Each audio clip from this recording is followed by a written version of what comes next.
Okay, so tayo po ngayon mga kapatid ay darako sa ating mensahe ngayong umaga na matatagpuan po natin sa Mangangaral. Mangangaral chapter 3. Pamula po sa talatang 1 hanggang 15. O Ecclesiastes chapter 3 verse 1 to 15. Ganito po ang sinasabi.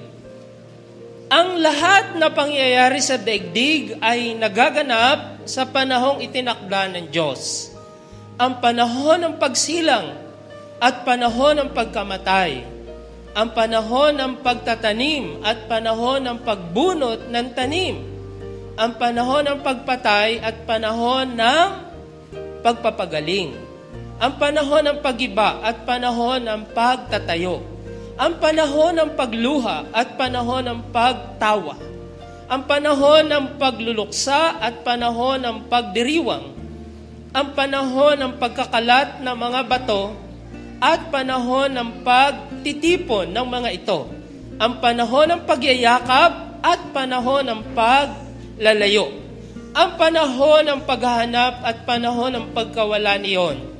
Ang panahon ng pag-iingat sa isang bagay at panahon ng pagtatapon. Ang panahon ng pagpunit at panahon ng pagtahi. Ang panahon ng pagtahimik at panahon ng pagsasalita. Ang panahon ng pagmamahal at panahon ng pagkatapon. Ang panahon ng digmaan at panahon ng kapayapaan. Ano ang mapapala ng tao sa kanyang ginagawa? Alam ko na ang itinakda ng Diyos sa tao. Iniangkop niya ang lahat ng bagay sa kapanahunan. Ang tao'y binigyan niya ng pagnanasang alamin ang bukas, ngunit hindi binigyan ng pagkaunawa sa ginawa ng Diyos mula sa pasimula hanggang sa wakas. Alam kong walang pinakamabuti sa tao, kundi magpakaligaya at gumawa ng mabuti habang siya'y nabubuhay. Alam ko ring kalooban ng Diyos na ang tao'y kumain, uminom, at magtamasa sa bunga ng kanyang pagpapagal. Yaoy kaloob ng Diyos. Alam kong mamamalagi ang lahat ng ginawa ng Diyos. Wala nang kailangang idagdag. Walang dapat bawasin. Gayon ang ginawa ng Diyos upang ang tao'y magkaroon ng takot sa Kanya. Lahat na nangyayari ngayon ay nangyari na noong una. Gayon din ang magaganap pa. Paulit-ulit lamang ang mga pangyayari. Mga kapatid, minsan pa tayo po'y magsiyuko para po sa isang maikling panalangin sa pagbubulay ng kanyang mga salita. Amang banal, minsan pa kami nagpupuri sa inyo at nagpapasalamat sapagkat tunay na mabuti kayo sa anumang sitwasyon ng aming mga buhay. Sapagkat kayo ang siyang nakakaalam ng bawat pangyayari na nagaganap sa buhay namin. Salamat sapagkat sa umagang ito, minsan pa'y pagpapalain ninyo ang aming mga buhay, espiritual at pananampalataya sa inyo. Hayaan po ninyo na ang mensahe ngayong umaga ay maitanim na maigi sa aming mga puso't isipan at aming maipamuhay. Muli maraming salamat, gabayan niyo po kami banal na Espiritu sa pagtalakay namin, sa pag-aaral namin, sa pakikinig ng iyong buhay at banal na mga salita. Ito ang aming panalangin sa matamis na pangalan po ninyo, Panginoong Jesus. Amen. Palakpakan po natin ang Panginoon. Amen. Ang pamagat po ng ating mensahe ngayong umaga ay ang mabuting gawin sa panahong itinakda ng Diyos. Ang mabuting gawin sa panahong itinakda ng Diyos.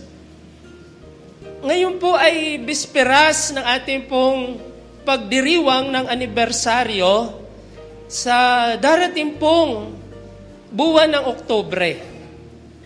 Ilang araw na lamang po at Oktubre na. At nais ko pong i-announce na sa inyo na tayo magkakaroon ng 3 linggo na selebrasyon. Sa isang linggo po, next Sunday, Communion Sunday, first Sunday of October, ay dadalhin po dito yung mga dumadalo o mga kapatiran na doon po sa iba't ibang barangay na tayo po ay nagdadala ng salita ng Diyos. At ang atin pong bilang ay more or less 100 po yata na mga tao ang maaring mapadagdag sa atin pong kalipunan ngayon. Kaya imagine po natin na next Sunday, tayo po ay marami dito. Amen. Kaya huwag po kayong mawawala. Makakasama po natin sa banal na hapunan. Pagkatapos po the following week or Sunday, sa ganap na alauna ng hapon, tayo po ay magkakaroon ng fellowship with the loved ones. Nung pong mga kapatiran, yung mga pioneer members po ng church, yung mga nauna pong mga kapatiran na kinuha na ng Panginoon. Anyayahan po natin sila na sila'y makadalo at sila'y makabisita dito at tayo naman po'y makapag-ministry sa kanila. Minsan po nung tayo pinagkakaroon ng service sa Nanay Mimay, kung hindi ako nagkakamali, sa kanyang pamilya, pumasok sa aking isipan na paano natin ang church magkakaroon ng continuous ministry sa kanyang loved one, sa kanyang mga mahal sa buhay. Siya ngayon ay kinuha na ng Panginoon. Kaya po minsan sumagi sa aking isip na anyayahan sila kapag merong anibersaryo para hindi mawawala yung ating ministry sa kanila. Ano po? At ipapaliwanag natin sa kanila na bahagi sila ng gawain ng Panginoon. Yung kanilang mga ninuno o mahal sa buhay, magulang, ay ginamit din ng Panginoon. So yun po, mga kapatid. At sa third Sunday po naman, ipagdiriwang po natin ang ating anniversary doon po sa basketballan. Ayan, sa ganap na 9:00 ng umaga. Dahil po may part 2, na kung saan ay magkakaroon po tayo ng presentation ng mga talents, meron pong drama, skit, o mga dance number, iba't iba, mga testimonies, mga patotoo na ginawa ng Diyos. Yung po ay ating ipapanalangin na naway tayo makadalo rin po. At marami ang makadalo at maging maganda ang panahon. So kayo po'y inaanyayahan. Pakisabi sa iyong katabi, dadalo ka. Huwag kang mawawala. Yan, mag-anyaya ka pa. At sa fourth Sunday, kami po ay, kami tatlo ni Brother Ronald, ni Brother Nestor, pupunta kami ng Mindoro para po yung church na kung saan ay nagpadala ng unang worker po dito, yung unang pastor po natin, si Pastor Pablo Heron from Mindoro, yung pong church na allowed na makapunta dito si pastor, pupuntahan po namin at ibe-bless po natin sila. Bibigyan po natin sila ng kaunting financial, kung bagay token of appreciation. Kasi hindi pa nangyayari po yun sa tagal ng panahon. Para bagang nawala ang ating kaugnayan sa kanila. Ano po, kaya tayo naman na pinagpahala ng Lord, ay di tayo naman ang bibisita. Kaya po sa fourth Sunday, wala po kami. Ano po? Ngayon po, mga kapatid, bago po tayo nakaabot sa ganitong edad ng katatayuan natin bilang iglesia ng Panginoon, marami po tayong pinagdaanan sa buhay. Tayo po ngayon ay 56 years na. Sino po ang 56 years old dito? Taas ang kamay. Ayan, si Pastoral Leonie. Naku, kung may pagbibigay ng prize, sino ang nagbe-birthday ngayon? Si Pastora ang dapat ay meron. Kumbaga, pagka ganyan ang iyong edad, na 56 na, marami ka ng pinagdaanan. Marami ka ng karanasan. Amen? Maputiin na nga ang buhok mo. At pagpatakpo ng 40, napapansin ko, ang buhok ay nagkakakulay na. Kakaputi na. Yan. Yung iba, kaya hindi makita ang puti, binubunot yan. Okay, kinukulayan. Yan. Pero, kalimitan ay gayon. Ano po? At saka pagka 56 na, ilang taon na lang at senior na. Aba, ilang taon na tayo senior na. Ayan. Dual citizen. Yan. Marami na tayong benefits kung tutuusin. Ano po?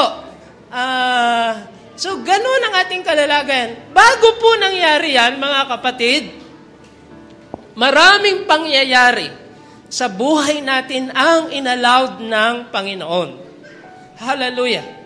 Parang wala na yatang membro ng church na ever since ay from first year ng Shekinah hanggang 56 ay naging kabahagi siya. Yun talagang consistent na simula nang siya bata hanggang ngayon ay siya ay naririto. Meron pa ba? Meron po. Si Brother Nestor siguro, ano po? Di natin alam kung, o sino pa. Ay sabay, si Brother Nestor ay nangingibang bansa po eh. Sister LB siguro. Kaya lang wala siya rito. Ano po, yung gapong, kasi ako po yung makakilala sa Panginoon. When I was 11 years old, si Pastora Leonid, si Pastora Montoya, kasama nung mga kabataan nung una. Sina Brother Noel Cantos, sina Brother Joy Galang, sina Brother Romy Asi. Nag-open po ng Vacation Bible School doon sa Silangan. At tanda ko na ipinagpaalam ako sa inay na inaanyahan namin si Nestor Carmona na umattend ng DBBS. At ang nangyari po, ako'y naging Mr. DBBS. Yan. Katuwang ko Sister Adi. Hindi ko alam kung sino kung tanda pa ito ni Pastor Leone. Kami pumarada pa noon. Yan. Meron pa kaming team song na DBBS. Maganda yung masariwa. Uli natin yon. Ano po? Noon ako nakakilala sa Panginoon, then ako naman po 15 years old, si Brother O.G. Andel naman, dahil siya napatira po sa Mamay Tino. Yan. Di ka tambahin nun dati eh. Sa Mamay Emilio, kay Sister Lita. Yung bago kayo makaahon doon sa Mamay Emilio, kay Sister Lita. Sino pa yung dadaanan? Amin yata. Wala pang kina Brother Tonin. Kung amin. Tapos, kay Katunang. Pagkatapos, sa Nanay Uyang. Sa Tiyo Ador, yung merong kuhan. Tapos sa Mamay Tino. Yan. At pagkatapos ay bundok na. Ay si Brother O.G. Hoy naroroon. Nadaanan niya ako. Yan. At in-invite niya akong umattend ng Sunday School. Yan, di hoy ako'y nakadalo. At ang una ko nga pong teacher ay Sister LB, na hindi niya matandaan. Nalimutan niya na ako po'y... Kaya ko alam, ay buhay pa ho yung aking notebook. Na yung notebook na yon ay yari doon sa pinag-ipon-ipon na tira-tira. Hindi ko gayon nung una. Palibas, walang gaanong pera. Yung tira sa notebook na walang sulat, gagawa ng paraan. At doon susulat. Yun. Yun ho ang aking, noon ako nakakilala sa Panginoon. Medyo matagal na rin po ako mananampalataya mga kapatid. Kung kaya't, kilala ko na ang marami sa inyo.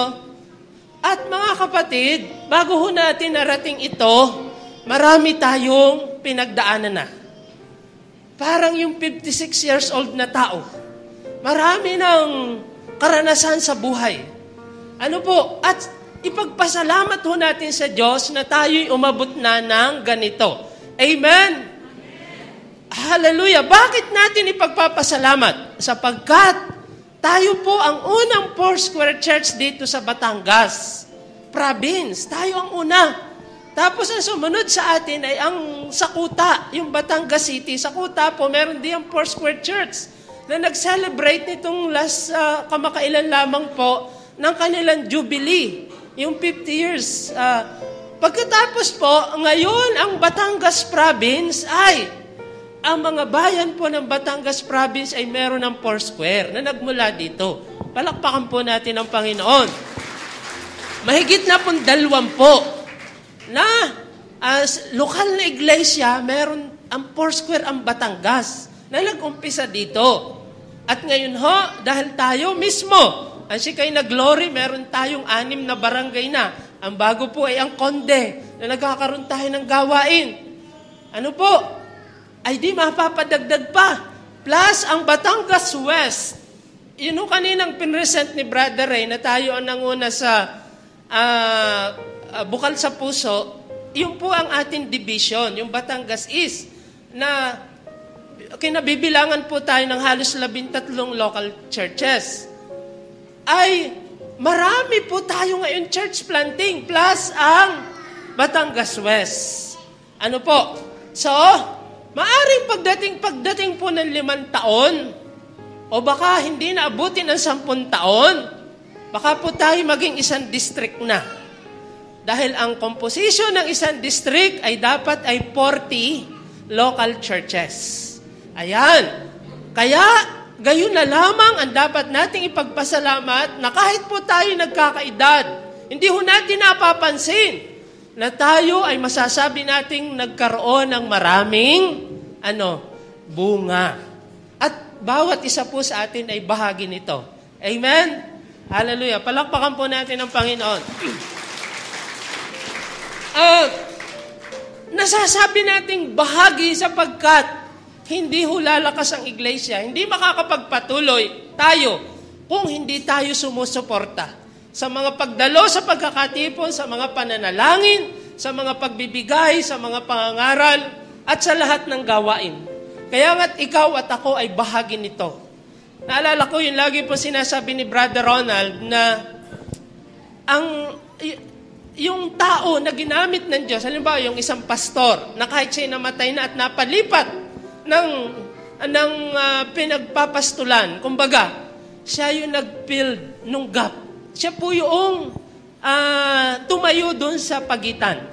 What if kung wala nga namang miyembro na o pastor na tumayo dun, ay di kapot sira ang magpapatuloy. Kaya ano kaya mangyayari? Para ding sa congregation. What if, halimbawang, itong linyang ito ay walang regular na naupo din eh. Ano po? Di bungi. Ano po? Kaya salamat sa inyo at kay naririyan. Amen?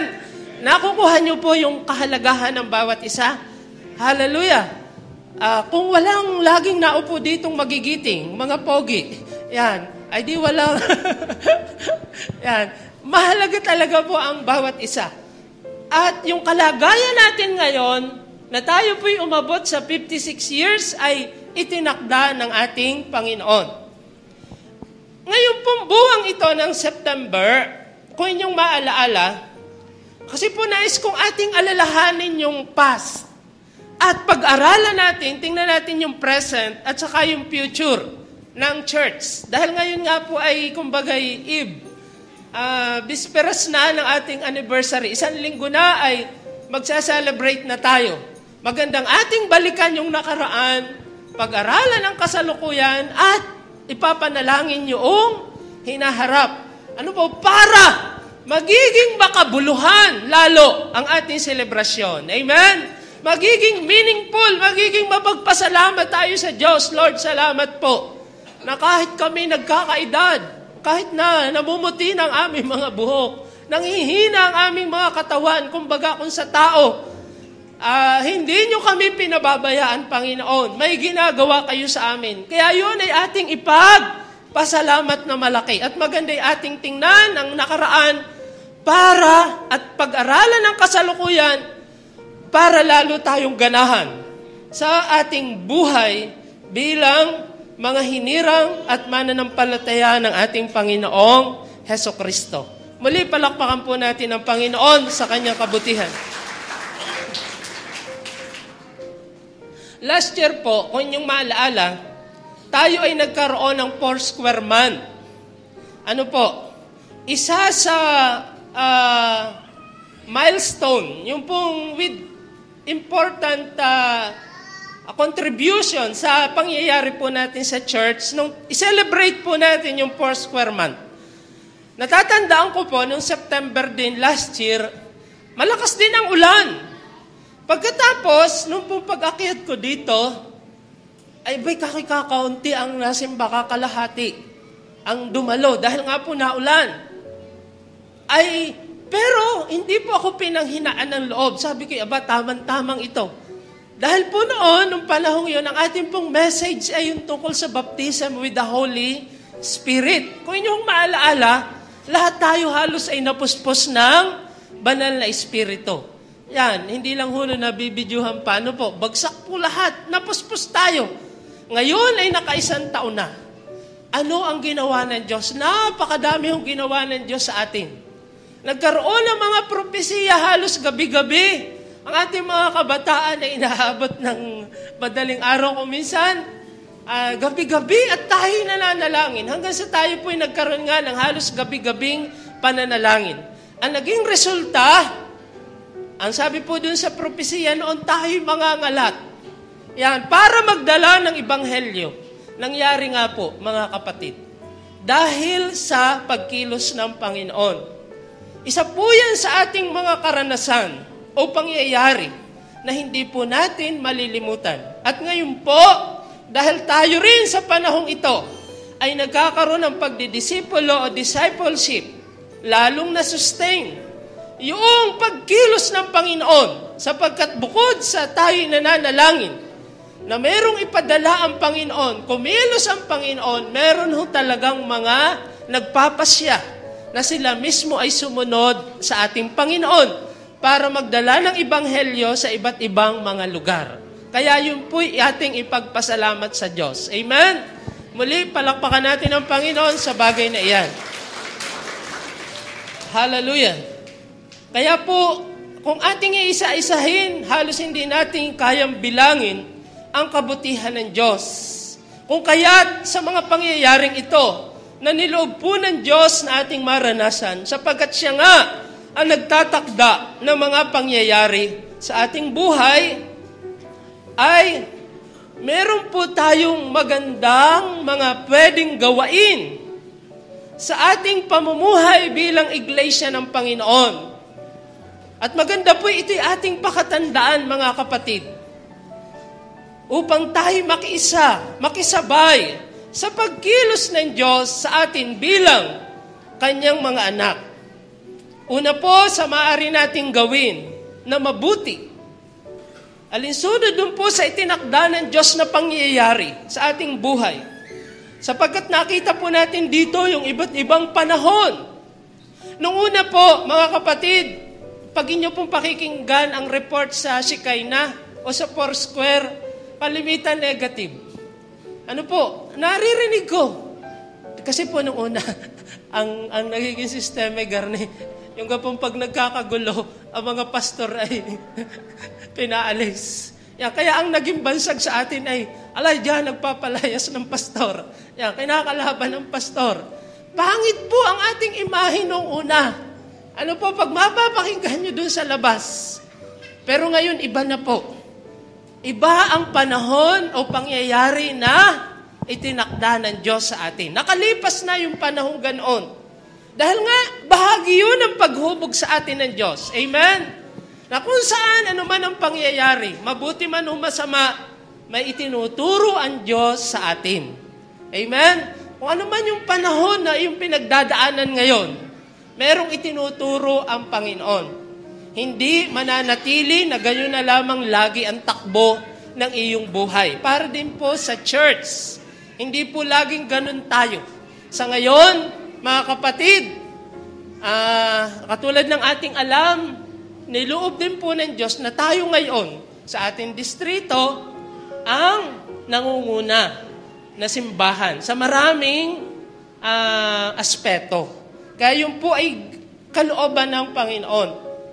Iba na po ang bansag sa atin ngayon. Dahil ngayon po, ay di nga ho'y madalas, ilan ng taon na tayo naman ang nagtatap sa iba't ibang aspeto ng buhay bilang iglesia ng ating Panginoon. Kaya, yun po'y dahil sa pagkilos ng Diyos. Muli, palakpakan natin ang Panginoon. So, ang una po, sa mabuti nating gawin ay manalangin na may pasasalamat sa Diyos. Yan po ang ating napakagandang gawin.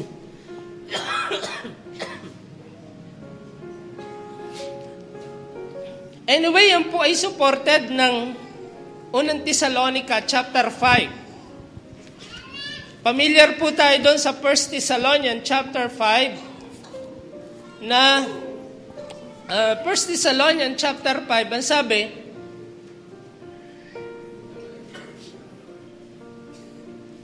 verse 18, ipagpasalamat ninyo sa pangalan ni Kristo Jesus ang lahat ng pangyayari, sapagkat yaon ang ibig ng Diyos. Ayan. Kung ano man po yung mga pangyayari sa buhay natin as a church, ang pinakamabuti nating gawin tayo'y manalangin na merong pasasalamat. Hallelujah. Dahil kailanman po, kung ano man yung mga karanasan natin bilang Iglesia ng Panginoon, hindi po niya tayo pinabayaan. Amen? Ang Diyos po'y nanatiling mapagkalinga sa atin.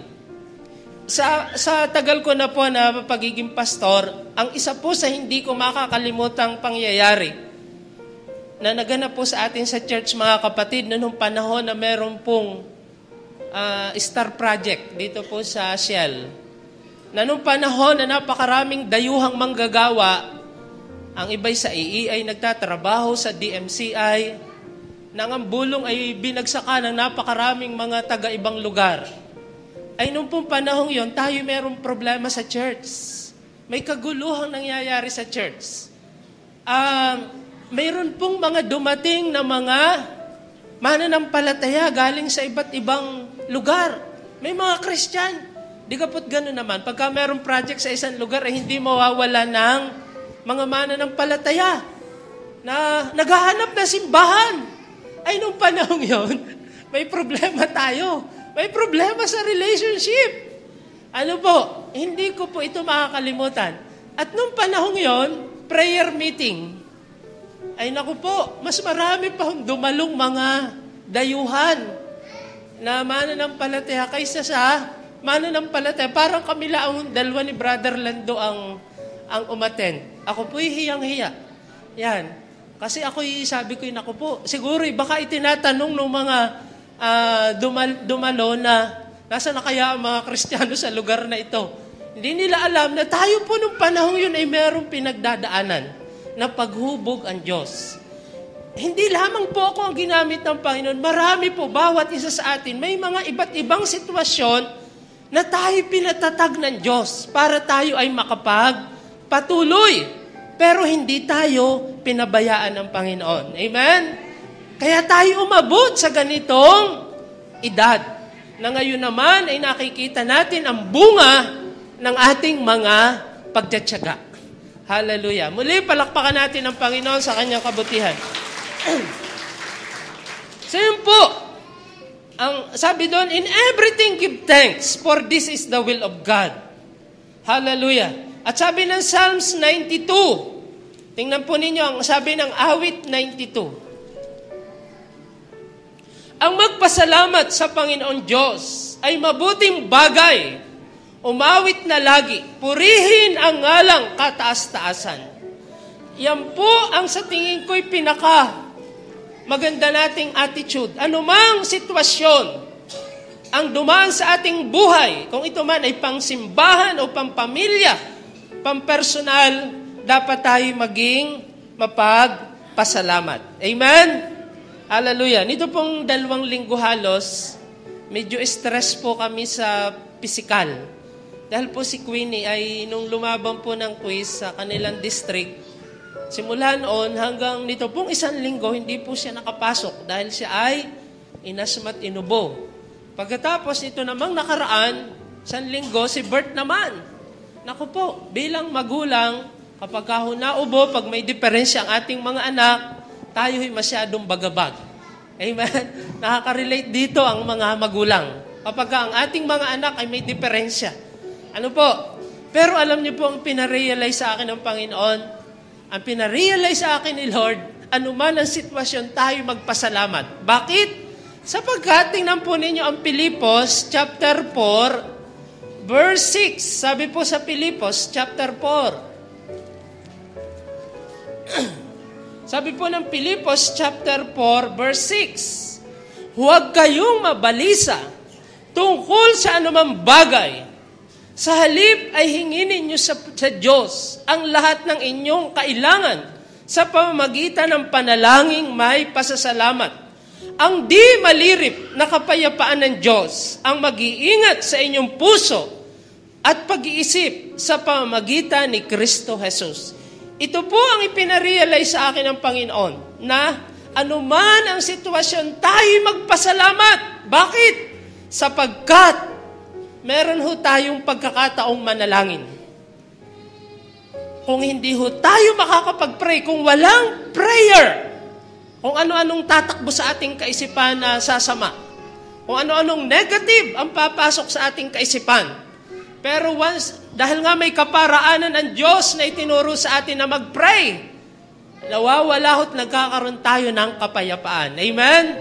Kaya kahit anong pinagdadaanan nyo sa buhay mga kapatid, alam nyo po ang tugon. Ano ang dapat nating gawin?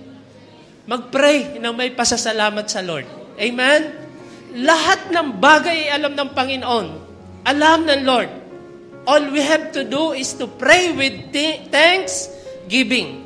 Kaya na-realize ko po, ang tugon sa anumang pangyayari sa buhay natin, pray. Pray with thanksgiving. Hallelujah. Yun ang sagot sa lahat ng ating pangyayari man sa ating buhay. May layunin ang Panginoon. At mga kapatid, ito po ang isa sa mabuti nating gawin.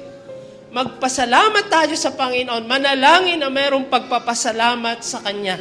Sa napakaraming pagkakataon na tayo sinamahan niya.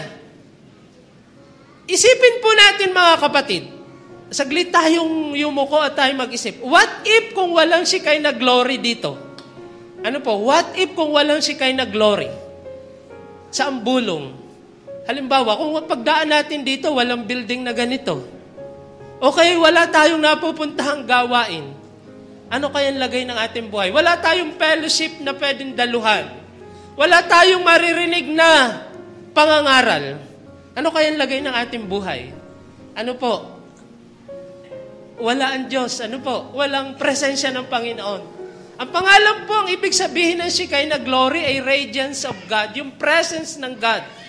Hallelujah. Kaya nga po, kapag tayo darako sa isang lugar, kahit sa isang barangay, yun na lamang Shekinah glory, yung taga Shekinah glory. Ang ibig sabihin niyan, dala-dala mo ang presence ni God. Kaya iingat po tayo sa ating pamumuhay na inire-represent po natin si Jesus, yung presence ng Panginoon. What if kung walang church? Ano kayang lagay? Ay ang church po ay napakaraming metaphors na sinasabi sa Bible, yung pinaghahalintularan. Ang church ay katulad ng pamilya. Ang church ay katulad ng sundalo ng Panginoon. Ang church ay katulad ng moldehan. Dito minomold ang ating ugali. Ang church ay katulad ng atleta. Ang church ay pillar of truth. Yung katotohanan ay dito pinag-aaralan. Ang church ay katawan ni Kristo na nagpapadama ng pagmamahal ng Diyos, ng pag-ibig ng Panginoon. Amen? What if kung wala? Kaya dapat tayo magpasalamat na meron pong natayo na hanggang ngayon sa biyaya ng Panginoon ay nagpapatuloy. Ang Shekinah Glory Foursquare Gospel Church. Amen? Palakpakan uli natin ang Panginoon. Hallelujah. Higit po sa lahat ating ipagpasalamat. Marami pong buhay na ang nababago. Yung nagpapatotoo na kinilos ng Panginoon. Dahil biruin ninyo, nagsimula nga po ang gawain ng Panginoon sa lugar na ito. Ano po, sa Foursquare Church sa Batangas. Pag kinount po tayo, kung ilan tayo, ang buong members ng Foursquare sa Batangas, medyo madami-dami na rin po. Ano po? Dahil nga laganap na tayo, na dito nag-umpisa, marami ng buhay ang binago ng Panginoon. At tayo bahagi. Kaya napakalaki dapat ng ating ipagpasalamat sa Panginoon. Amen? Hallelujah. Purihin po ang Panginoon. Number 2, ang mabuting gawin sa panahong itinakda ng Diyos, mamuhay na may takot sa Diyos. Sabi po ng ating binasa sa Mga Ngaral, chapter 3, yung pong lahat ng itinakda ng Diyos sa buhay natin. Sabi nga po dito, ano ang mapapala ng tao sa kanyang ginagawa? Alam ko na ang itinakda ng Diyos sa atin. Iniangkop niya ang lahat ng bagay sa kapanahunan. Dahil po ang Diyos ay may itinakda na sa atin, sa buhay natin, ang bawat isa, ano pa ga ang iyong magagawa? Yung panahon ng iyong pagsilang, yung panahon ng iyong kamatayan, yung panahon ng pagtatayo ng iyong bahay, yung panahon ng pag-iipon ng iyong mga gamit, yung panahon na ikaw'y mag-aasawa, merong itinakda na ang Diyos. Ano pa ga ang pwede nating gawing mga tao? Madalas ay sinasabi ko po, can you prolong your life? Pwede mo bang pahabain ang iyong buhay? Kaya mo kayang pahabain? Ayan, Diyos ay meron na nga itinakda. Kahit na po meron mga beauty products o ano pa mang herbal na sabi nagpapahaba ng buhay, forever young. Ay pagka itinakda na ng Diyos na ikaw ay hanggang doon lang talaga, wala kang magagawa. Ano ang magagawa ng ting mga tao? Ang mahalaga, ang sabi dito, ang isa pwede nating gawin ay yung pun tayo'y mamuhay na may takot sa Diyos. Itinakda ng Diyos ang mga pangyayaring ito para tayo mamuhay na may takot sa Kanya. Bakit? Kasi nga po mga kapatid, yung masaya, yung panahon na ikaw ay nagdiriwa ngayon, halimbawa, ay pwedeng mabago. Pwedeng palitan ng Diyos na ikaw ay pwedeng dumaan naman sa panahon ng kalungkutan. Pwede, pag itinakda ng Diyos. Ngayon, halimbawa, ikay unlad na unlad. Maya-maya, ay what if pag dumating sa iyo yung panahon na ikay nagkasakit? Iba namang istorya. Itinatakda ng Diyos yung mga pangyayari. Kaya ang pinakamaganda, mamuhay po tayong may takot sa Panginoon. Amen? Katulad sa church, pag ganito ang ating attitude, hindi natin makakalimutan na kilalanin ang Diyos na siya ang gumagawa sa atin. Amen? Na tayo nakakapagpatuloy dahil sa Kanyang biyaya. Ano gahong meron tayo? Sabi ng Bible ng Acts chapter 17, ang Panginoon na nagbibigay sa atin ng lakas, ng hininga, ng lahat ng ating pangangailangan. Anong meron tayo? Anong pwedeng ipagmalaki natin sa Panginoon? Wala ho. Kaya sabi ni Pablo, I am what I am by the grace of God. Yan. Ako'y ganito dahil sa biyaya ng Panginoon. Yun ang ating tinatamasa ngayon. Yan. Pagdating po sa division, lagi rin tayong nangunguna. Ang ating status po sa district, tayo po ang top 1. Ano po? Yung status natin ngayon, biyaya po yan ng Diyos. Amen? Na dapat nating ipagpasalamat at manatili yung ating kababaan, manatili yung ating pagpapasakop sa Kanya at pagkilala na siya po yung Diyos na dakila. Muli, palakpakan po natin ng Panginoon. Hallelujah. So yun po, kaya walang sino man na pagmamayabang. Kadami po tayong nasasaksihan na dati, napakaunlad ng buhay, napakaganda. Pero pag dinaanan ng sakit, pag dinaanan ng unos sa buhay, nababago ang buhay. Dati lusog na lusog, pero pag nag-iba ang pangyayari sa kanyang buhay, nag-iiba ang takbo ng buhay. Ganon din po sa church, mga kapatid. Dapat lagi tayong manatiling mapagpakumbaba sa Panginoon para lalo tayo niyang itaas. Lalo tayong mamuhay ng may pagkatakot sa Kanya. Sapagkat ang pagkatakot, ang dulot nito ay buhay, life. Masusustain ang ating buhay, ang lagay nating ito. Kung makikita po ng Diyos na lagi tayong may pagkilala sa Kanya. Amen? Laging may pag-acknowledge, recognition of His faithfulness sa buhay ng bawat isa sa atin. Purihin po ang Panginoon. At ang panghuli, na mabuti nating gawin, tayo'y magpatuloy sa paglilingkod sa ating Panginoong Diyos. Tayo'y magpatuloy sa paglilingkod sa ating Panginoong Diyos. Hallelujah. Pakisabi sa iyong katabi, magpapatuloy ka sa paglilingkod. Amen. Mga kapatid, kung tayo po'y tumigil, nung panahon na meron tayong mga problema, makakarating ho kaya tayo sa 56? Hindi.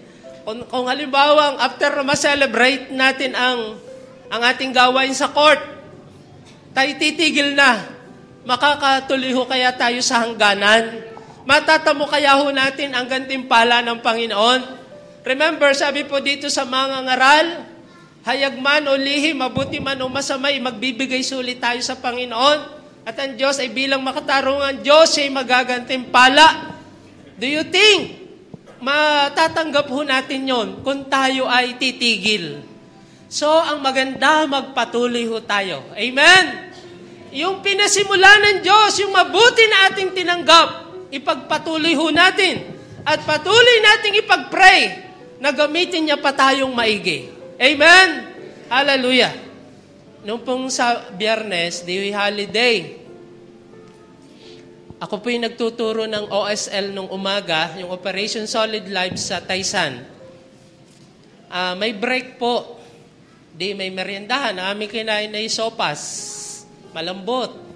Doon naman pagkatapos ng tanghali na, di kainan. Ang aming kinain ay matigas na kanin, hilaw. Nakalimutan ng tagapagluto na pakakainin pa pala. Ay di pagkatapos ay iba't ibang reaksyon. Sabi nung isa, biga pinabayaan niya. Sinaing na yan, bakit ganyan? Ako naman po hindi naimik. Ako'y kalmante, sapagkat nasa sa isip ko, yung iba't ibang panahon. Kanina, sabi ko, ang isip-isip ko, malambot yung ating kinain. Ngayon, matigas. Ay, okay lang. Yan, kung hindi tayo kumain, di pare-pareho tayong gutom. Yan. So, yun ho. Mga kapatid, ganun ho, magpatuloy lang ho tayo. Kahapon ho, kaya po pagka may iba't ibang pangyayari sa buhay natin, huwag tayong basta kung anong reaksyon. Basta pray lang. Pray. Yung sinasabi sa Pilipos, yun ang magbibigay sa atin ng peace of mind. Yan. Ilalayo tayo sa masama. Prayer ang tugon sa lahat ng pangyayari sa ating buhay. Ay pag ho tayo ngaw-ngaw na ngaw-ngaw, naku po, lalong mapapasama ang buhay natin. Babalik sa atin yung ating mga sinasabi, hindi tayo magpapatuloy, madi-discourage tayo. Tayo mismo ang magtatamasa ng ating mga negatibong salita na tayo ang manghihina at hindi makakapagpatuloy. Ano po, kahapon po, dahil medyo maaga-aga rin kaming, hindi naman kami yung pinakamaaga sa bitin ng mga kalalakihan, pagpasok ko po sa ating district office, ay nag-uusap ay si Pastor Bal, yung pong ating presidente at ating supervisor, ay di palibas ay magkakakilala na po tayo. Kami, ay di welcome. Hanggang sa, minsan ay si Pastor Bal po ay nagtanong. Sabi niya, kumusta ang mga pastor dito sa SLD, South Luzon District? Anong mga edad? Di nag-iisip kami. Sabi ko, ang gitna ho siguro, mga 45, 50 plus, o pataas. Ang nabanggit niya, sabi niya, maganda, alam niyo, sabi niya, pagka ang mga pastor sa inyo ay above 55 na, nako, delikado na. Dapat ay mag-reproduce uli ng mga bata. Yan. Kasi nga naman, pag matatanda na, ay di pa... Yan ang nagiging problema ng mga maunlad na bansa ngayon. Ano po? Sa Europe, yung mga matatanda ay nangamamatay na. Ay meron pa silang hindi gaanong kadaming, wala silang mga kabataan. Sino ang magpapatuloy? Ano po? Ang Pilipinas po, kaya ngayon ay tayo isa sa fastest growing economy sa mundo. At ina-expect pa na paganda pa ng paganda ang ating ekonomiya. Sabi ni engineer, ni Idik, sa kanyang pag-aaral, kahit na mapalitan pala tayo ng presidente, kahit na, sabi niya, magkaroon tayo ng first black president. Yan, biro. Ay, nandun na yung fundamentals. Nandun na yung fundamental ng ating bansa. Ibig sabihin, kahit na matapos ang termino, kung sino man ang manalo na presidente ay susulong pa rin ang Pilipinas dahil isa po ay meron tayong mga kabataan na malaking pwersa na paunlad pa ng paunlad. Mga kapatid, alam po ninyo, kahapon po hindi lang ako nagsasalita kay Pastor, naisip ko tayo. Ang isa sa pinagpapasalamat ko sa atin ngayon, marami tayong kabataan. Amen? Na hindi ho basta kabataan. Nahayo, handang sumunod sa ating Panginoon. Kaya ang church, ang sikay na glory magpapatuloy sa biyaya ng Panginoon. Amen? Tayo uunlad. Meron po tayong mga kaparaanan kung papaano yung holistic approach sa ministry ay gawain at tayo magtagumpay. Kaya muli, pasalamatan niyo po ang inyong mga katabi. Salamat na ikay bahagi ng church. Amen. Salamat po. Tayo po lahat ay magsitayo. Pasalamatan natin ang Panginoon. Hallelujah! Marami tayong dapat ipagpasalamat sa Diyos sa Kanyang kabutihan. Hallelujah! For being part of His body. Hallelujah! Lord, salamat po na kami nakakilala sa inyo, na kami tinawag ninyo, Panginoon, at binigyan nyo ng bagong buhay at pagkakataong makapaglingkod, Panginoon. Lord, maraming salamat po. Napakabuti po ninyo, O God. Salamat sa inyong katawan, sa iglesia, sa church. Salamat po, Panginoon. Lord Jesus, hallelujah. Salamat sa buhay ng bawat isa. Kung may pagkakataon man na minsan kami nagkakaroon ng samaan ng loob, tampuhan, Panginoon, nananatili na kami bahagi na inyong katawan sapagkat kami nakaranas ng pagtubos po ninyo, Panginoon, ng paglilinis, ng pagtatawad ninyo, Panginoon. Lord, salamat ng bawat isa'y merong bahagi upang ang gawain ninyo'y maitatag at makapagpatuloy. Oh God, salamat po. Hallelujah. Salamat po. Pagpalain niyo po ang bawat isa. Gamitin lalo, maging willing lalo na magpagamit sa iyo at magsuko ng buhay sa iyo, Panginoon. Maraming salamat po. Thank you, Jesus. Thank you, Jesus. Oh, thank you, Jesus. Now let us pray for the whole church. Hallelujah. Panginoon, dalangin namin. Kahit yung mga nasa malalayong bansa, Panginoon, ang mga kapatiran na may mga pinagdaraanan sa buhay, may mga pagsubok, hallelujah, mga wala rito, Panginoon, saan man sila naroroon, dumadalangin kami, patnubayan niyo po sila, gabayan niyo po sila, magtagumpay sila sa pananampalataya. Hallelujah. Yes, Lord, at lahat kami harap sa inyo na mapagtagumpay. Hallelujah. Lord, tulungan niyo po na kami maging patotoo. Sikay na glory.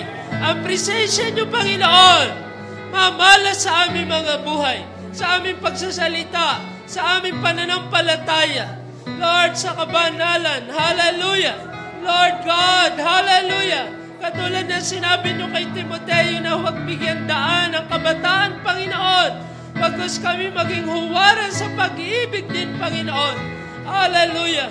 Sa lahat ng aspeto ng buhay, patuloy niyo kaming pangunahan at pagpalain, O Diyos. Maraming salamat po. At muli dalangin namin ang aming selebrasyon ng anniversary na ito'y magiging matagumpay. Magiging maayos ang lahat. Hallelujah. At kayo magkakaloob ng lahat ng aming pangangailangan. Sapagkat ngayon pa man ay nalaman namin ang mga dapat naming ipagdiwang, mga dapat naming ipagpasalamat. Hallelujah. At ipagpatuloy sa paglilingkod. Salamat po. In Jesus' name, amen. Amen.